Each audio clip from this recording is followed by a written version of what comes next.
So good afternoon or good morning, everybody. My name is Damien De Barra. That's me on the left-hand side of the screen. I'm Interactive Services Head of Instructional Design, and I'm joined today by James McCabe. James, you want to say hello? Good afternoon, everybody. My name is James, and I'm Creative Director in Interactive Services, and I've been with the company now 18 years, and looking forward to this webinar with you all. Thanks, James. And I haven't been with the company as long as James has, only a lowly 3.5 years. But today we're going to spend about the next 30 minutes talking about how to try and make great instructor-led training, and we'll be focusing on an idea we call the many-to-many classroom. So I'll just make a start and get us into our subject matter and see if we can get ourselves started. So the focus for this session has arisen because at Interactive Services we've noticed that ILT, instructor-led training, has never been in greater demand than it seems to be at the moment. Over the last, I suppose, 12 to 18 months, we've been getting more phone calls, more requests, and more projects on ILT. And it's an interesting one because perhaps 2 years ago we weren't getting as much demand, but there seems to be a turnaround in that. In addition to the greater requests for ILT, we're also finding that clients have a greater expectations of what ILT can deliver now. And as a result of that, we've gone about a process of work within the company to try and improve our ILT offerings. And today is really about showing you some of those ideas we've been playing with and how we intend to work them into great training products. And also we're seeing, of course, a greater demand for genuinely blended learning. Now, I say that with a slight tongue in my cheek. We've all been hearing about blended learning for a long, long time, but now we're seeing that there's a greater expectation that the instructor-led materials will blend much better with e-learning courseware and on-the-job training. And some of the approach we're taking today, or going to be showing you today, is hopefully reflective of that. But before we get into this, let's maybe try and define exactly what we're talking about for a minute. Instructor-led training is a structured training session, usually delivered in a classroom or a training room. The session is usually run by a trainer. They're sometimes called a facilitator. And typically, broadly speaking, when we design an ILT course, we deliver 3 things to our clients. There's a PowerPoint presentation, so the facilitator can put it up on the big screen. There's a facilitator guide containing everything they need to run that session. And also, very importantly, there's the participant guide for the learner containing a class agenda, the notes, activities. And that physical takeaway of the participant guide will be something we'll be talking about a fair bit in the next 20 or 30 minutes. Why do people come to us for ILT? What are the benefits of using instructor-led training? Well, instructor-led training is perhaps the most valuable piece in a blended learning program. Unlike self-paced learning, instructor-led training can allow you to apply new knowledge to real or to simulated situations. It can address individuals' concerns and questions, and it can workshop real business problems. There's a great value to having an expert in a room who can actually workshop scenarios with the learner after they've done some pre-learning beforehand. It can be very, very powerful. Also, obviously, there's an opportunity for social networking, for creating cohorts and networks, nothing like meeting people. And it can measure communication and team working skills, soft skills which are a little more difficult to track in something like an e-learning courseware. You can generate a group buzz, get everybody to buy into the vision you're selling. And you can also, using the exercises in ILT, identify individuals' strengths and opportunities. That's something, again, which can be a little bit more difficult to define in a piece of courseware. And you get to practice in a safe environment. People learn by making mistakes. We all know this. So it's very important in an ILT session to allow people to have discussions and debates and simulations where they can make mistakes and learn from those errors. So how have we approached ILT? I think at this point I'm going to go quiet for a second and pass over to James. Sure. Traditionally we've looked at ILT and it's been almost a second cousin from what we do from an e-learning perspective, so we wouldn't have given it the due diligence required and provided the same level of visual impetus that we do for our great e-learning content. And we approached this looking at lots of various different aspects of what we can do in ILT, from the physicality of it, usability, making it far more engaging experience, and wanting to mirror what the great work that we do in e-learning. And we looked outside of traditional training spectrum for inspiration, things like advertising and book cover design, brochure and editorial design, so magazine, newspapers, and taking a lead from what they do well, trying to apply that to what we produce. And also really looking at what our client's brand is, everything from their visual brand to their tone and voice, and try to make our ILT customized and truly bespoke for what they do. So simplifying what we produce, but actually making it much more meaningful and engaging.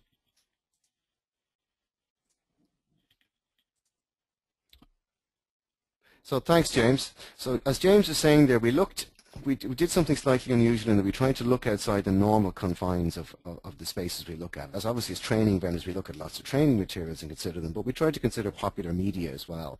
And looking, even for me, I found myself looking at strange things like Dorling Kindersley's children's books for inspiration. And all of this allowed us to come up with a conversation internally with all of our learning managers and instructional designers about how we really wanted to approach instructor-led training in the future. What could we do to, make it go that extra level to really improve performance and not just the compliance aspect of things. And what we talked about was coming up with a central philosophy, which is a little bit challenging and a little bit difficult and maybe a bit different, but it's an aspiration and we hope to get there. So what we call this is the many-to-many approach, or rather than the one-to-many model of communication. There's a fantastic writer in the United States, a gentleman called Clay Shirky, C-L-A-Y-S-H-I-R-K-Y, Clay Shirky. He wrote a number of very influential books on media in the last number of years, and one of them was called Here Comes Everybody. And in it, he's talking about the media landscape from the 1950s to where we are now. And in the 50s, when we watched the television show, it was a one-to-many broadcast model. Television was there, it broadcast to all of us. We now live in a many-to-many broadcast model world. Facebook is the most obvious example. As a result of which, the learners in our classrooms have different expectations about how they're going to digest information and media, how they're going to learn things. You'll all have had bad experiences in your life of being in chalk and talk sessions where we have a facilitator at the top, and they may be a brilliant and engaging facilitator, but if it's one-to-many transmission, the learners with the best will in the world may not process everything they're getting pushed at them. And in the past, some of you may have heard of the 80-20 rule. It applies in various places in business, but we often felt sometimes like maybe it felt like 20% of the activity in the classroom or the ILT was learners and 80% of it was the facilitator. Our aspiration essentially is to reverse those numbers, to completely reverse the classroom on its head where it's possible. That doesn't mean the facilitator and the trainer and expertise has no place anymore. It's just approaching it a slightly different way.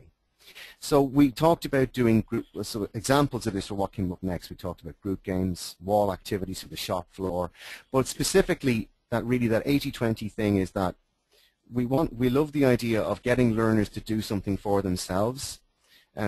Somebody once said to us, don't do something for the learners that they can't do themselves. If someone in the room can facilitate a knowledge share, then let them. We often talk about it, we try and encourage the leader in everybody from day one. So that's the central philosophical approach, or how we try to approach these materials. So in combination with the visual aspects of things that James and I have been looking at, we then try to come up with some samples and how we're trying to, let's apply this to some learning going forward.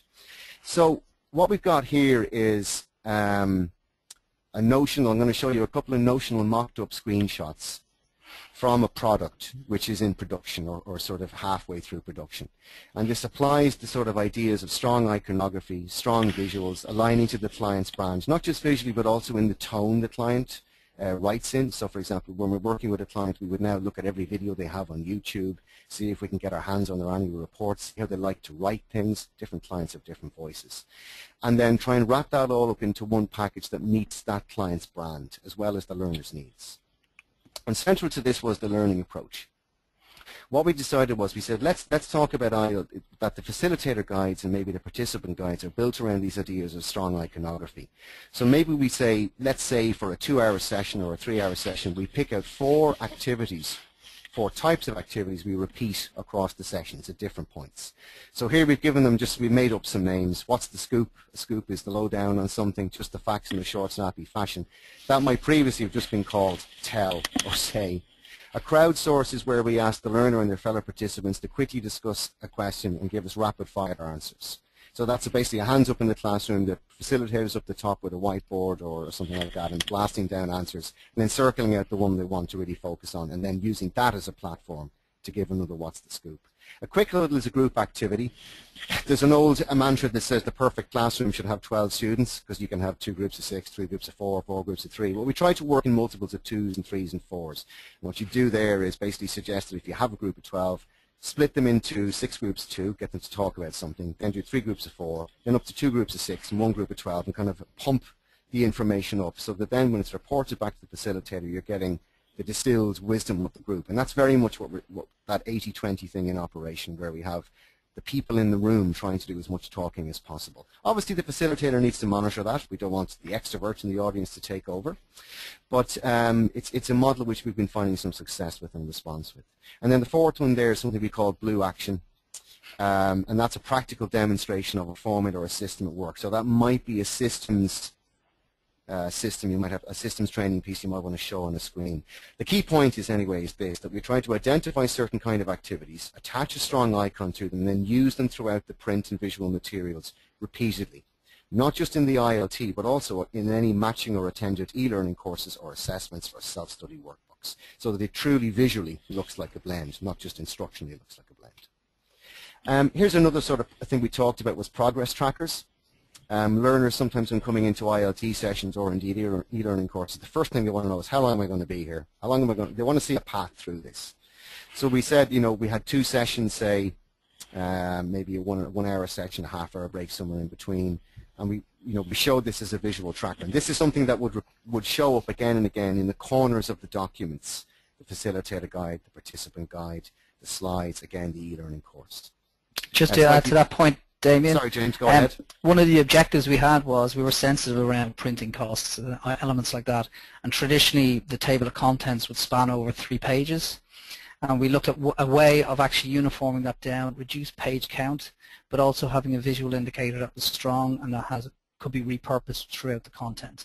So it was actually a good exercise in how to kind of streamline our process for people to kind of follow the path that they're on. Absolutely, it's a really good point. The whole thing of print costs is something I'll return to in about 5 minutes' time, because we're going to start talking about the physicality of ILT materials. Anyway, I've just shown you 3 different versions of the same thing. The idea is that these are wee progress trackers that can sit in the bottom right corner of a page or a slide, and they give the learner a sense of journey and they can see completion coming. And there's another version there, the snake version as we call it. Next, I wanted to talk a little bit about this thing of the physicality of living training materials. One of the things we got from the shop floor, as it were, of some clients we work with, is that they say, we love these materials and they're great, but God, they're very large. Now, there's a dollar sign obviously attached with that has a print cost, but it's more about that. We don't want somebody getting a back strain from carrying objects around during a training session. So we started talking about how does the training live on after the training event. Oftentimes, some of you will have had this experience. You go to a training session and 6 months, 8 months, a year later, you find yourself scrabbling in a drawer and trying to find the slides from the event you went to. And all you really want sometimes is the picture. And that picture acts as the trigger to remember what happened in the classroom. We say, well, look, let's give them more of a trigger. Let's make these physical documents with spaces to write on them and start thinking about how these objects actually live on after the training event. But there's a balance. We want to give people more than the facilitator guide and the participant guide, but certainly less than a phone book. And for some training courses we've written, that the training materials can be voluminous, to say the least, and that obviously has a significant dollar cost when you're trying to print all these out. So we've looked at ways of making these things more physical. So here's just a screenshot again from something, you know, where you might have the opening of an ILT session, and we're deliberately putting notes boxes everywhere so that people can write into, this would be on the participant guide. Learner in the classroom will get to write notes all the time. But similarly, the facilitator guides would have large sections for notes that can be written into on the fly. We imagine these as living, breathing documents that are used by trainers for, well, however long it may go on. Could be a couple of years. And again, we see here, you know, notes on the right-hand side. So, oh, sorry, just one last observation about the physicality of objects. I just wanted to share an anecdote, which is that one of the most learning moments for me many years ago was I worked for the British Police Service for a number of years, and we were trying to roll out a new piece of training. I wasn't a police officer, I worked in training. We were trying to roll out a piece of training around a new set of laws that had come in about 2007 on the Fraud Act. And a police officer said a great thing to me. He said, Damien, I don't need an e-learning course or a great big workbook. What I want is a small A4 card that fits in my wallet that tells me the 10 laws. Can you get me that, he said. And it was a real aha moment. The light bulb went off. And it's part of a conversation we're having internally. So, for example, we've been working with a large company recently creating materials for truck drivers. A truck driver is unlikely to have space to really work on a self-study document in the cab of his truck. He's unlikely to have an iPad with Wi-Fi access. So could we give him something that goes behind his flip-down mirror? Similarly, you may have seen things in retail stores where we see people with lanyards and sort of laminated cards around their neck for cheat sheets of things they want to learn in their first few weeks. So in addition to the ILT materials just being documents, we're also looking at other physical objects and ways that things can be carried around on the body. Like things you can take from the classroom, the key takeaways or the key learnings, and let's turn them into physical objects. So they could be placemats. There's another one we've done. We place placemats on site, posters that go on walls. QR codes on the wall which you can scan with your smartphone. Maybe it opens a podcast or opens up a key summary of a product. We're looking at very physical solutions to these workplaces. So now just a little bit about opportunities in the future as we look forward. At the moment is that we're still dealing predominantly with physical objects like Word documents, PowerPoints, things that can be taken away. Now we're talking about physical things to be worn on the body too, but obviously we're moving into the BYOD area, or age, bring your own device. And we've talked about what else can we do for ILT, looking at those devices. But firstly, what about opportunities to go beyond the traditions, the sort of very formal things we see in ILT? James mentioned earlier on about, you know, paying the same attention to our ILT materials that we do with our e-learning courseware. And our philosophy for e-learning courseware is that it should be fun.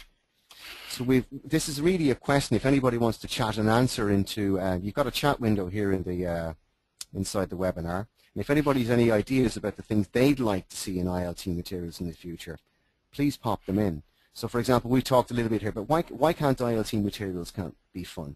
They shouldn't be any different from e-learning. Also, we've been exploring the idea of game-based instructor-led training as well. That some people still balk at the word game, they get worried about it, but we're looking at game-based ILT sessions as well. I used to be an English language teacher living in Spain, and about 75% of the process for teaching, whether it be for 5-year-olds or 80-year-olds, was actually game-based, and it was a profoundly effective form of instructor-led training. For language, of course, this is a different arena we're talking about, but I think there's some value in exploring that. So it says there at the bottom, others. If anybody would like to pop any other suggestions into the chat box inside the webinar, we're all ears. And also you can email us after the session. We'd love to hear new ideas. Finally and lastly, I want to talk a little bit about the future. James, do you want to pop in here now and just chat for a few minutes and talk about what the future might hold? Sure. What we've been looking at is traditionally print side of things and how we have projects with clients that may have ring binders, multiples of, that have to be updated and republished 5-6 times within a calendar year, and how they get maximum use out of the materials. And we're aggressively looking at how taking that printable content and putting into an online and portable format. We have to consider, and it goes back to the physicality, we're considering somebody that maybe, like myself, vertically challenged and lugging around large physical binders full of content isn't beneficial to them. So we have been really exploring the mobile side of things. And what we want to share with you now is just a couple of samples of early based prototypes that we're looking at converting from the traditional print to allowing people on their devices, whether it be PC or laptop or tablet, to actually input content into a PDF, run audio, run video, but also to be able to transfer them across different devices so that they can literally pick it up, drop it off, and use it anywhere. So if Damien, you want to just run through and show a few of the early slides. Sure. Just before I do that, we've had a comment there in the chat box from Scott Muth. Scott, I apologize for mispronouncing your surname. And Scott, I was asking for ideas there, and Scott said, make information available somewhere other than on paper. Make it available on the web or a static file for tablets, which I think beautifully cues up James's next slide. Over to you, James. So this is a product that we're currently developing, the prototype. So just to recap, we are developing this. It can be developed in something like Word or in PowerPoint, and then we execute it as a PDF. We're looking at different apps or just the Adobe Acrobat Reader to pull that content in. But it does allow us to have a rich media experience. So you can listen to audio, you can input content, and that will save down to a file. If you want to flick on, Damien. And these are exercises that we think that can be done in conjunction with an instructor-led training session.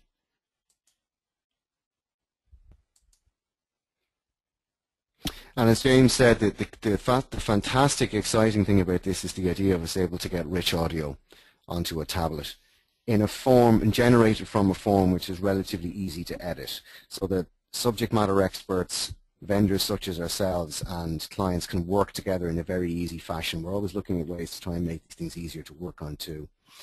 And that's just a close-up shot of that screen taken off the iPad. At this point, I'm very happy to throw the floor open to any questions to anybody. John, do you want people to type questions into the chat window, or do you want to do it on microphone?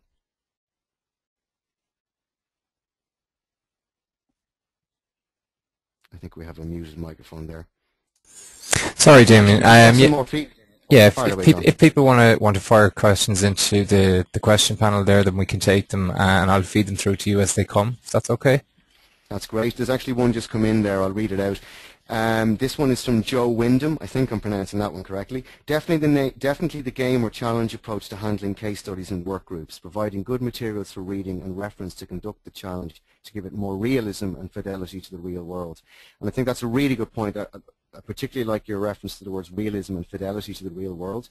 We have, I got a very impassioned rant, as it were, from one of my learning managers a while back, who said one of the things we haven't done well in the past, and she meant the whole training industry really, was to apply things to on-the-job training. She, in her 40 years of experience, was adamant that the most powerful form of training was that ILT in the classroom, which then made you go back to the shop floor, do an activity on the job, and then have that validated by a manager. That places a burden on human resources and the manager, of course, but that fidelity to the real world, as you called it there, Joe, I think that's a very, very powerful point. Any more questions from anybody in the audience? I think there might be a few people typing away there, so we'll just wait a few seconds, see if anything pops up.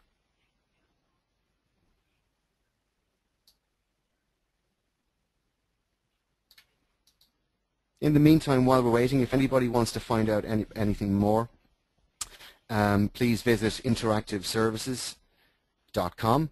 It's a good example of adaptive HTML website, which we're showing off and we're very proud of. And obviously you can find out more about our courses, our company, where we are in the world, the kind of content we cover. And John obviously will be in contact with anybody who's any further questions about anything else. Another comment there from Scott Muth, and again, I'm sorry if I'm still mispronouncing your name. Sounds like you're taking full advantage of the current mobile learning approach, but using it as support to ILT. And that's pretty much it, John. Or Scott, I beg your pardon.